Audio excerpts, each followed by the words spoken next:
Vriende, is 'n voorreg om weer saam met u te wees rondom die woord van die Here.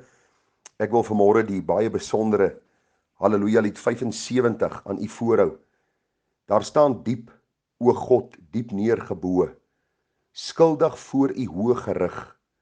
Vloei daar trane uit ons oë, dek die skaamte ons aangesig. Nietige stof ontvang genade. Jesus sterf op Golgotha. God gee vir my, diep verlorene, daar sy seun, sy eersgeborene. Vers 2 sê, heilige, heilige, heilige wese, aan u wette is voldaan. Heilige, heilige, heilige wese, siddering gryp ons sondaars aan.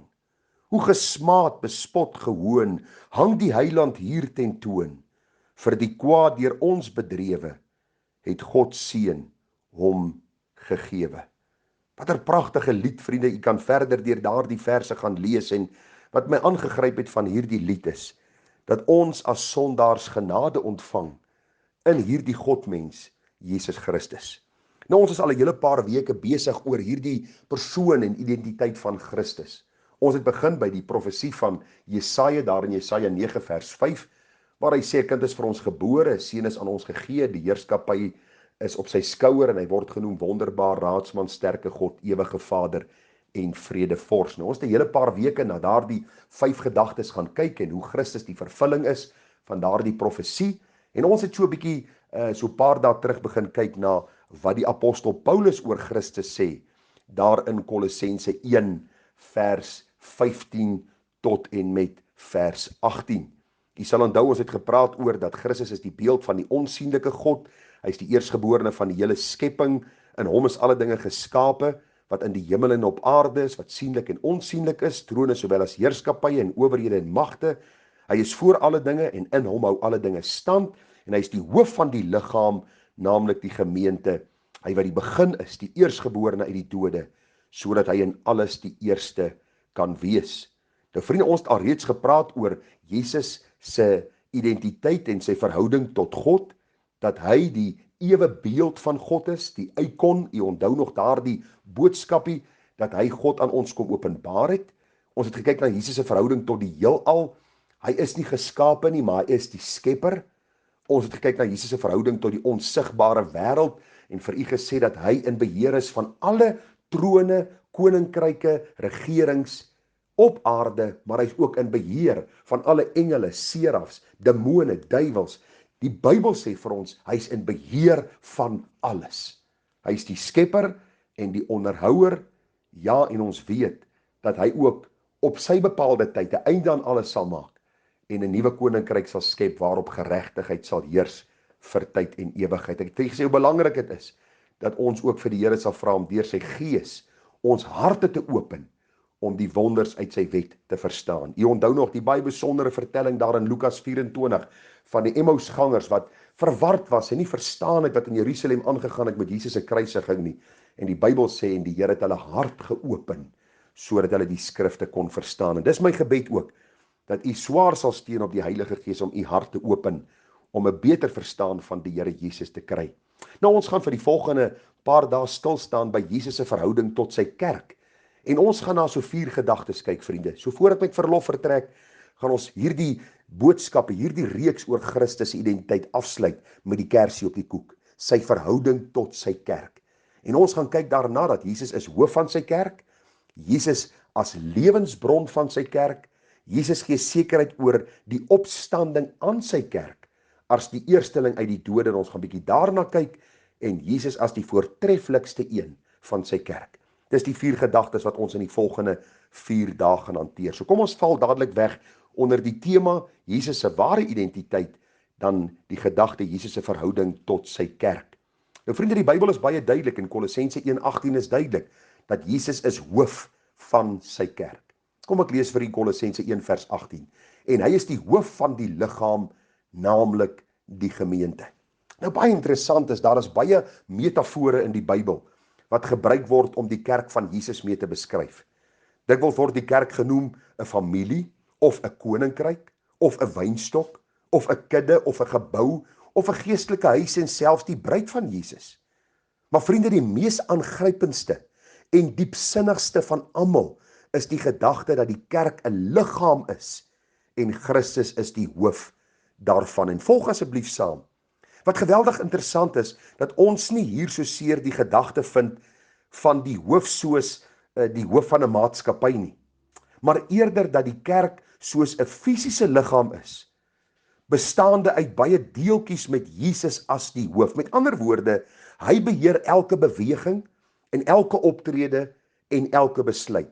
Ons kan ook sê, hy gee rigting en leiding en lewe aan sy kerk. Ja, baie keer in ongehoorsaamheid beweeg die kerk in verkeerde rigting en dan tigtig die Here hulle om hulle weer terug te bring, want hy is die hoof en vanuit sy woord gee vir ons opdragte, bepaalde leiding, sodat ons hom kan verheerlik. Hoor hoe pragtig stel Paulus dit in 1 Korintiërs 12 vers 12 en verder. Want net soos die liggaam een is en baie lede het, en al die lede van die een liggaam, al is hulle baie, een liggaam is, so ook Christus. Want ons is almal ook deur een gees gedoop tot een liggaam, of ons Jode of Grieke of slawe of vryman is, en ons is almal van een gees deurdronge.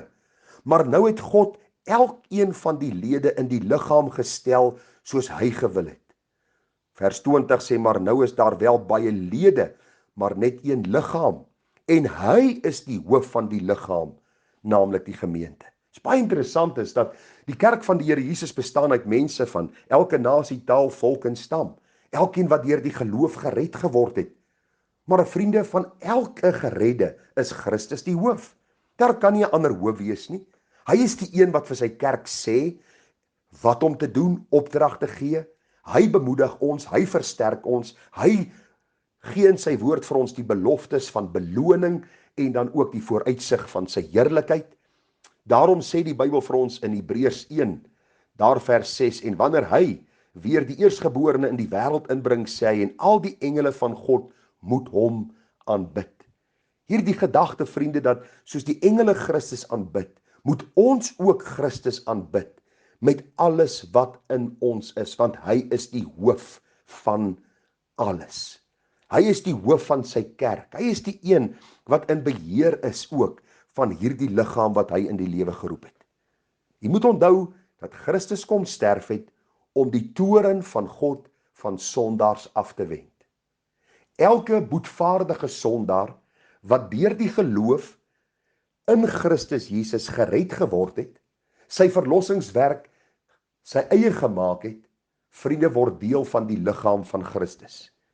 Ons word vergelyk met die hand en die voet en die oog en die oor en die mond, en die een kan nie sê hy's belangriker as die ander een nie. Ons almal is begenadigdes van God in Christus. Maar een ding is seker, is dat Christus die hoof is van hierdie liggaam. Vriende, gaan net afsluit deur vir u te lees daar in Efesiërs 4 vers 11 hierdie baie besondere woorde.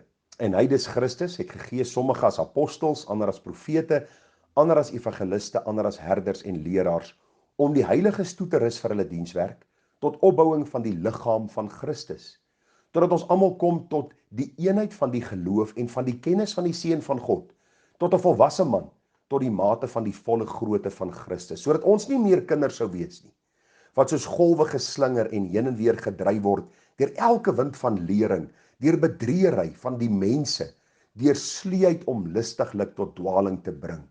Maar, terwyl ons in liefde die waarheid betrag, in alles sou opgroei in hom wat die hoof is, naamlik Christus, uit wie die hele liggaam goed saamgevoeg en saam verbind, deur die ondersteuning van elke lid gee, volgens die werking van elke afsonderlike deel in sy mate, die groei van die liggaam bevorder vir sy eie opbouing in liefde. Dit is vir my so kosbaar, dat die Here ook vanmôre se boodskap gee, sodat u vriende sou opgroei in Christus, die hoof van hierdie liggaam. U sien, dis die belangrike saak wat ons nou raak gelees het, hier in Kolossense 1 vers 18, wat ons nou bespreek het met mekaar, dat Christus is die hoof van sy kerk. Hy is die hoof van die liggaam. Hy is die redder en die onderhouer daarvan. En daarom pleit ek dat u ook Christus se identiteit sal raak sien. Hy is nie net die een wat vriende gekom het om ons te red nie, maar die een wat nou betrokke is by sy kerk, by sy kinders, by die weergeborenes.